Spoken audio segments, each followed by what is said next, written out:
Bonjour tout le monde, comment allez-vous? J'espère que vous allez bien. Alors, notre leçon d'aujourd'hui, c'est une leçon de lexique. Alors, je vous demande de bien faire attention pour comprendre la leçon. Mais avant de commencer notre leçon, on va faire un petit rappel.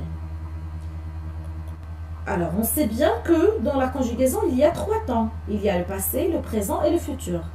Donc, la phrase peut être au présent, ou bien au passé, ou bien au futur. Alors, la phrase est au passé si l'action est déjà terminée. La phrase peut être au présent si l'action est en train de se dérouler. Et la phrase peut être au futur si l'action se déroulera après, donc si l'action se passera après, plus tard. C'est quelque chose qui va venir après, qui n'est pas encore arrivé. Alors, les 3 temps de la conjugaison sont le passé, le présent et le futur. Alors, dans une phrase au passé, l'action est finie, l'action est terminée. Donc, on trouve des mots comme hier, autrefois, avant-hier, il y a longtemps, etc. Exemple, autrefois, on roulait en chariot. Alors, chariot, c'est une petite voiture à 4 roues qu'on utilise pour transporter quelque chose, d'accord? Alors, le mot autrefois indique le passé. Donc, voilà un indicateur de temps. Le mot autrefois indique que la phrase, elle est au passé. Dans une phrase au présent, l'action se déroule maintenant, en ce moment. D'accord? Alors, on trouve aussi des mots comme maintenant, en ce moment, actuellement, aujourd'hui, etc. Exemple, actuellement, papa roule en voiture. Alors, on a le mot actuellement indique le présent. Le mot actuellement indique que la phrase est au présent. Pour une phrase au futur, l'action se déroulera après. D'accord? Alors, on trouve des mots comme demain, plus tard, dans un an, dans un instant, après-demain, l'année prochaine. Exemple, demain, nous voyagerons avec des navettes. Alors, le mot demain, comme vous voyez ici, indique le futur, qui est une action qui n'est pas encore arrivée. D'accord? Alors, les enfants, notre leçon d'aujourd'hui, c'est les mots et les expressions du temps. Alors, les mots et les expressions du temps qu'on utilise dans une phrase pour savoir est-ce que la phrase est au passé, est-ce qu'elle est au présent ou bien au futur. Alors, le rôle de ces mots, c'est indiquer le temps de la phrase. Les mots et les expressions du temps indiquent le temps de la phrase, si c'est le passé, le présent ou bien le futur.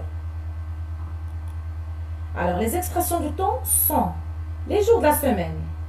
Lundi, mardi, mercredi, jeudi, vendredi, samedi et dimanche. Exemple, lundi prochain, tu joueras au tennis.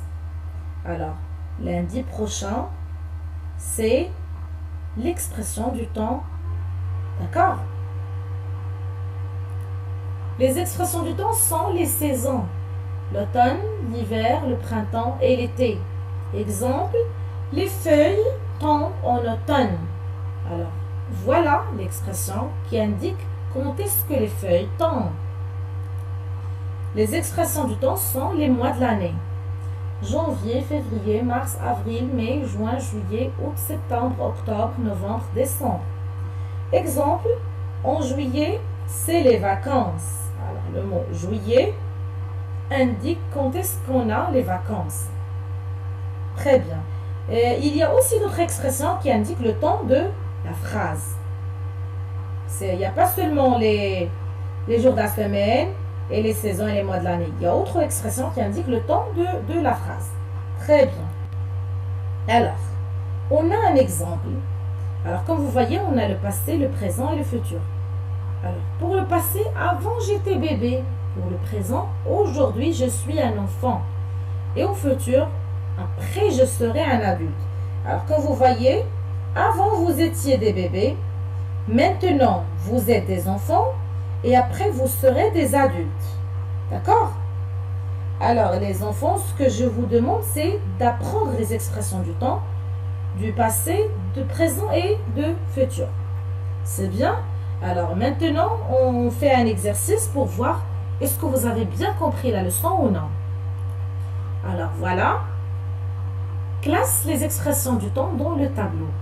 Alors on a aujourd'hui, demain, hier, l'année prochaine, il y a longtemps et maintenant. Alors vous avez un tableau de trois colonnes. Vous avez le passé, le présent et le futur. Alors chaque expression, vous allez l'écrire dans le tableau. Si elle est au passé, vous l'écrivez dans la case du passé. Si elle est au présent, vous l'écrivez dans la case du présent. Et si elle est au futur, vous l'écrivez dans la case de futur. C'est bien? Alors, merci les enfants et à bientôt dans une nouvelle leçon. J'espère que vous avez bien compris la leçon et à bientôt.